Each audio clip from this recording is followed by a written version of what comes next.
Hello and welcome to this week's episode of Real Talk with Penelope. That's what I've decided to call this series. And today is Friday, May 22nd. It's the beginning of Memorial Day weekend, which is the official launch of summer. This summer, as we all know, is going to be quite different from summers past, and that's probably because we're not going to really change our day-to-day life very much over what it's been the last few months. The difference is the weather's going to be nicer. Speaking of nicer weather, this is why a lot of New Yorkers moved to LA.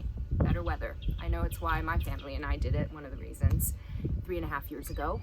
And it's what I want to talk about today. Because I know there's been a mass migration of New Yorkers to LA over the last 5 years. However, I predict that that is going to increase over the next year or so. And one of the reasons I believe that is I just read an article in the New York Times last week that talked about mail forwarding and how it's gone up over 50% since this time last year. Now that's because a lot of New Yorkers just fled the city to go to their weekend house in the Hamptons or New Jersey or Connecticut. But a lot of the mail forwarding was coming to LA. So a lot of New Yorkers are coming out here to kind of check out the landscape, look at homes, examine real estate prices and just the market in general, and starting to think seriously about that move they've had in the back of their minds for several years. Listen, I love New York. I'm a New Yorker to the core. I just love that city. But I'm so glad we live here now because our quality of life is just, look at where I am. This is my backyard.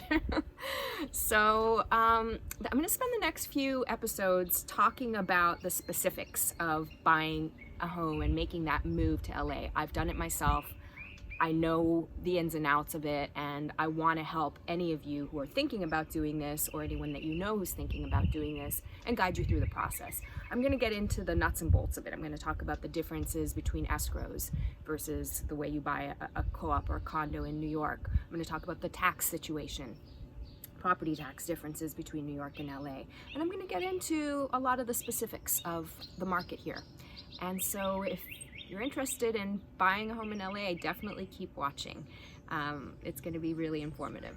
So I wish you a happy Memorial Day weekend, a fantastic summer, and I hope you keep coming back and watching these videos every Friday.